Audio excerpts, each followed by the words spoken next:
Irony কথাটার সঙ্গে আমরা সুপরিচিত, কারণ সোশ্যাল মিডিয়ায় মিম, প্যারোডি, কমেডি এইসব ক্ষেত্রে আমরা আইরনির ইউজ দেখতে পাই। তো আইরনির সঙ্গে সুপরিচিত, কিন্তু আইরনির ক্লাসিফিকেশন, প্রপার ডেফিনেশন আমরা অনেকেই জানি না। আইরনি কি? আমরা সরাসরি বাংলায় বলি ব্যঙ্গ। কিন্তু এই আইরনির ক্লাসিফিকেশনগুলো আমাদের জানা দরকার লিটারেচারের ক্ষেত্রে। যখন জানতে পারবো তখন এগুলোর ইউজ আমরা ভালো করে করতে পারবো, এবং কেন লিটারেচারের ক্ষেত্রে এবং মানডেন লাইফ বা দৈনন্দিন জীবনে এটা দরকার সেটাও জানতে পারবো। যেমন irony actually key? Irony, simply irony in literature refers to a rhetorical device where there is a contrast between expectation and reality. অর্থাৎ আইরনি হচ্ছে লিটারেচারের ক্ষেত্রে সেই রেটোরিক্যাল ডিভাইস যেখানে আমরা দেখতে পাবো একটা কন্ট্রাস্ট বা বৈপরীত্য, কন্ট্রাস্ট থাকবে এক্সপেকটেশন এবং রিয়ালিটির মাঝে। মানে এক্সপেকটেশন আমার যা থাকবে, রিয়ালিটি তার উল্টো। যে মিমগুলো দেখি না, যে এক্সপেকটেশন আমরা এটা করেছিলাম, এটা ছিল আমার এক্সপেকটেশন, আমি এত বড় লোক হবো, গাড়ি বাড়ি চড়বো, এই 20-22 বছর বয়সে এসে।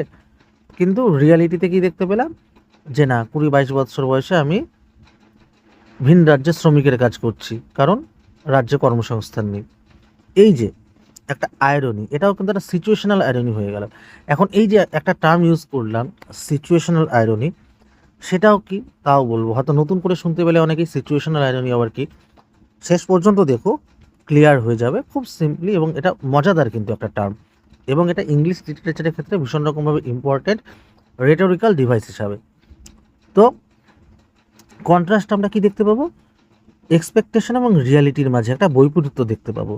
আমাদের যেটা এক্সপেকটেশন থাকে, যেটা আমরা এক্সপেক্ট করে থাকি, ছোটোবেলায় অনেক স্বপ্ন দেখে থাকি। একবার ভেবে দেখো তো, ছোটোবেলায় যখন স্কুলে বলা হতো তুমি কি হবে, আমরা কি বলতাম? কি আমরা ডাক্তার হব, পাইলট হব, ইঞ্জিনিয়ার হব, অনেক কিছু হব, এরকম সেবা করব। আমরা স্বপ্ন দেখতাম কোটিপতি হব, ক্রিকেটার হব, অমুক তমুক। তো অনেকেরই তো সেই স্বপ্ন পূরণ হয় না। তো আমাদের এক্সপেকটেশন এবং রিয়ালিটির মাঝে তো অনেক ডিফারেন্স রয়েইছে, হয়েই গেছে। তো এটাও একটা আইরনি হয়ে গেছে আমাদের সাথে, ভগবান আইরনি করে দিয়েছে আমাদের সঙ্গে। তো কন্ট্রাস্ট থাকছে এক্সপেকটেশন এবং রিয়ালিটির মাঝে, যেটা আমরা সোশ্যাল মিডিয়ায় দেখতে পাই বিভিন্ন মিমের ক্ষেত্রে। তারপর অথবা কি বলেছে, between what is said and what is actually meant. Between what is said and what is actually meant মানে কি? It enhances depth, meaning and engagement in literary works. এটা অ্যাকচুয়ালি গভীরভাবে আমাদের ভাবতে সাহায্য করে, এর অর্থটা গভীরভাবে ভাবতে সাহায্য করে এবং আমাদের এঙ্গেজ করে রাখে। ইন্টারেস্টিং জিনিস না, মজাদার জিনিস না? বললাম একটা, হলো একটা, ভাবলাম একটা, হলো একটা, তাহলে এটা আমাকে এঙ্গেজ করে রাখছে। এবং এই জায়গায় কি বলেছে, between what is said and what is actually meant, মানে আমি কি বলছি এবং কি অর্থ, সেটা কিন্তু একটা আলাদা রকমের মিনিং হয় আয়রনির ক্ষেত্রে। আমি যেটা বলছি সেটা অ্যাকচুয়ালি বোঝাচ্ছি না, আমি অন্য কিছু বোঝাচ্ছি বা তার উল্টোটা বোঝাচ্ছি। ক্লিয়ারলি এখানে বুঝতে হবে বিষয়টাকে। আমি যেটা বলছি এবং যেটা বোঝাতে চাইছি সেখানে কন্ট্রাস্ট থাকবে বা বৈপরীত্য থাকবে। বলবো একটা কিন্তু বোঝাবো অন্য একটা, এটা হচ্ছে ভার্বাল আইরনি। ভার্বাল আইরনি না, ভার্বাল মানে মৌখিক, বুঝতেই পারছি, মুখ দিয়ে বলছি একটা কিন্তু বোঝাচ্ছি আরেকটা। উদাহরণ কি? খুব ঝড়, ভীষণ ঝড়, প্রচণ্ড ঝড় বৃষ্টি হচ্ছে, একটা প্রচণ্ড ঝড় বৃষ্টির দিন, বাইরে বেরোনো যাচ্ছে না, সব কিছু ভেঙে ভেঙে পড়ছে, এদিকে শিলাবৃষ্টি হচ্ছে, হেলস্টর্ম হচ্ছে, প্রচণ্ড স্টর্ম চলছে, টর্নেডো চলছে 100 কিলোমিটার 120 কিলোমিটার বেগে, মানে মানুষ পশু পাখি বাঁচার উপায় পাচ্ছে না। সেই সময় আমি গিয়ে বললাম যে হোয়াট এ প্লেজেন্ট ডে, ওহ কি সুন্দর দিন, দারুণ দিন, এত সুন্দর দিন আমি দেখিনি, একদম খুব মজাদার দিন রে দিনটা। এই যে একটা কথা বললাম যে মজাদার দিন, কি সুন্দর দিন, এটা উল্টো হয়ে গেল না? পুরো বিষয়টা কীরকম হয়ে গেল না? যেটা বললাম এবং যেটা অ্যাকচুয়ালি অর্থ করলাম পুরোপুরি কিন্তু আলাদা।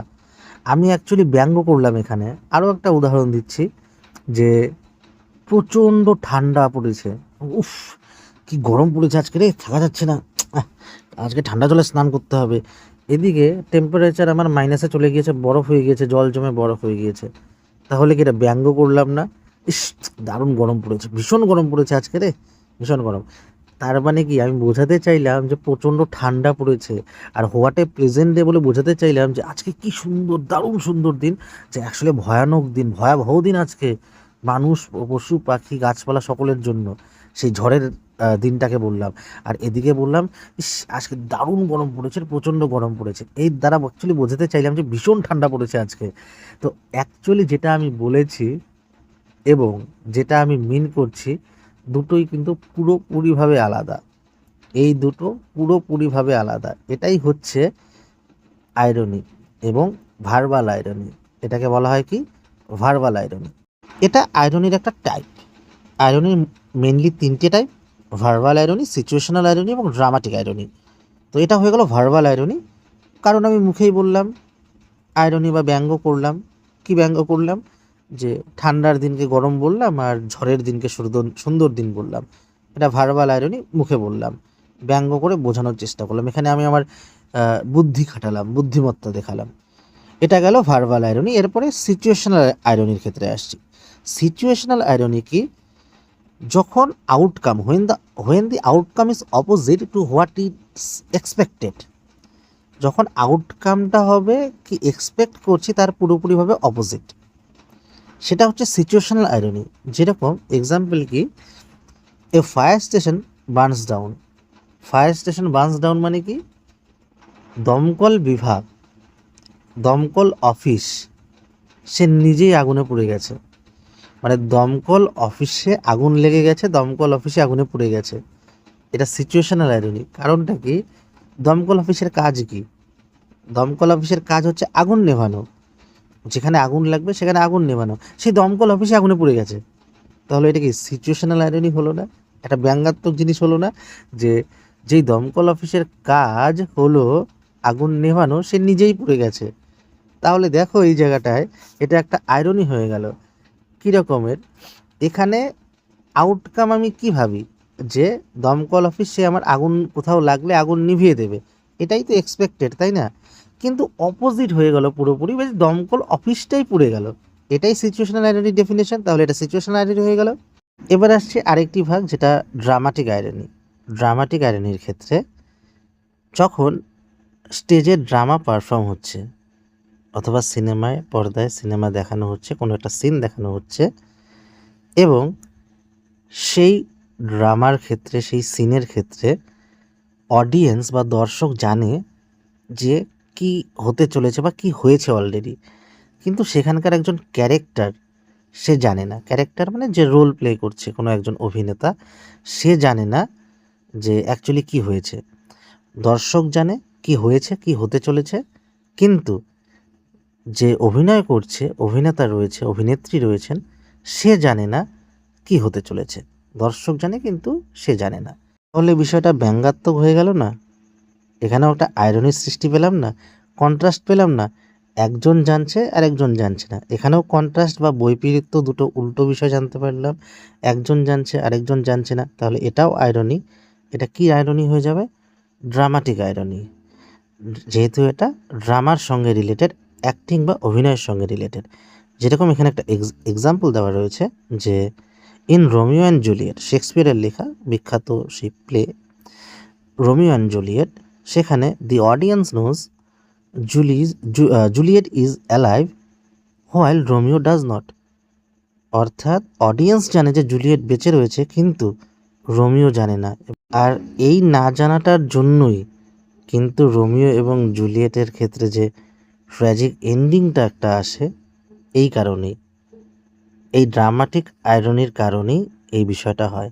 অডিয়েন্স জানতো কিন্তু রোমিও জানতো না। রোমিও জানতো জুলিয়েট মারা গিয়েছে। এই কারণেই পরে শেষে রোমিও অ্যান্ড জুলিয়েটের ট্র্যাজিক এন্ডিং হয়। তাহলে এটা হয়ে গেল ড্রামাটিক আইরনি। আশা করছি ক্লিয়ার হয়ে গেল। এরপরও অসুবিধা থাকলে অবশ্যই কমেন্ট বক্সে জানাবে। আমি ইন ফিউচারে ইন ডিটেলসে সবগুলো জানাবো। অনেক ভিডিওস আসবে। এখন আইরনির অ্যাকচুয়ালি কাজ কি? দেখো, আইরনির কাজ হলো এটা হিউমার এবং স্যাটায়ারের সৃষ্টি করে। তার মাঝেই কিন্তু আইরনির মাধ্যমে আমরা সোসাইটিকে বলতে গেলে ক্রিটিকিং করতে পারি, সোসাইটির সমালোচনা করতে পারি। সোসাইটির বিভিন্ন বিষয় নিয়ে আমরা উপহাসের মাধ্যমে সোসাইটিকে চোখে আঙুল দিয়ে দেখিয়ে দিতে পারি এখানে সমস্যা রয়েছে, এবং সেটা হাসির মাধ্যমে যেন সোসাইটিও সেটা বুঝে গিয়ে নিজেকে শোধরানোর চেষ্টা করতে পারে। এবং বিভিন্ন লেখা, বিভিন্ন লিটারেরি ওয়ার্ক আমাদের দৈনন্দিন জীবনে কথাবার্তায় যত আমরা আয়রনি ইউজ করি তত আমাদের যে বুদ্ধিমত্তাটা সেটা বিকাশ হয় এবং আমরা সেই লেখাগুলো সেই কথাবার্তায় আরও ইন্টারেস্ট নিয়ে আমরা শুনতে থাকি, পড়তে থাকি, এঙ্গেজ রাখতে পারি নিজেকে। এই কারণে আয়রনির ইউজ হয়ে থাকে। আয়রনির অনেক ইউজ রয়েছে দৈনন্দিন জীবনে। এখন একটা বক্স দেওয়া রয়েছে, দেখো টাইপ, কি ফিচার এবং এফেক্ট। কি ভার্বাল আয়রনির ক্ষেত্রে এখানে কি বলা হয়, ওয়ার্ডস মিন অপোজিট, অর্থাৎ একটা বললাম কিন্তু আসলে তার অর্থ আমি উল্টোটা বললাম, যেটা বললাম ভার্বাল আয়রনি। এফেক্ট কি হিউমার বা সার্কাজম। সিচুয়েশনাল আয়রনির ক্ষেত্রে কি হবে, আনএক্সপেক্টেড আউটকাম। ভাববো একটা হয়ে গেল আরেকটা, যেমন ফায়ার স্টেশন নিজেই পুড়ে যাচ্ছে, সেটা হচ্ছে আমার ভাবা হচ্ছে ফায়ার স্টেশন আগুন নেভাবে কি, সে নিজেই পুড়ে যাচ্ছে আগুনে। তো এটা হচ্ছে সারপ্রাইজ, একটা আনএক্সপেক্টেড আউটকাম হয়ে গেল, এটা সিচুয়েশনাল আয়রনি। আর ড্রামাটিক আয়রনির ক্ষেত্রে অডিয়েন্স জানে, ক্যারেক্টার জানে না, তার জন্য আয়রনির সৃষ্টি হয়, টেনশনের সৃষ্টি হয়, সাসপেন্সের সৃষ্টি হয়। এটাই হচ্ছে ড্রামাটিক আয়রনি। অর্থাৎ এখানে বক্সটা দেওয়া রয়েছে, বক্সে ক্লিয়ার করে বলে দেওয়া রয়েছে। আর এফেক্টের ক্ষেত্রে 3টে এস মনে রাখবে তোমরা সকলেই। এসে হচ্ছে একটাতে ভার্বাল আয়রনির ক্ষেত্রে সার্কাজম, সিচুয়েশনাল আয়রনির ক্ষেত্রে সারপ্রাইজ, অবাক হয়ে যাবে, আর ড্রামাটিক আয়রনির ক্ষেত্রে সাসপেন্স আসবে। এই হলো আয়রনি।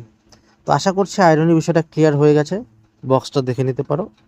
এটা যদি চাই অবশ্যই আমাকে কমেন্ট বক্সে জানাবে, এবং বিস্তারিত জানতে চাইলে অবশ্যই কমেন্ট বক্সে সেটা আমাকে ড্রপ করে জানাবে। আমি ভবিষ্যতে যোগাযোগের মাধ্যম জানিয়ে দেব। ধন্যবাদ।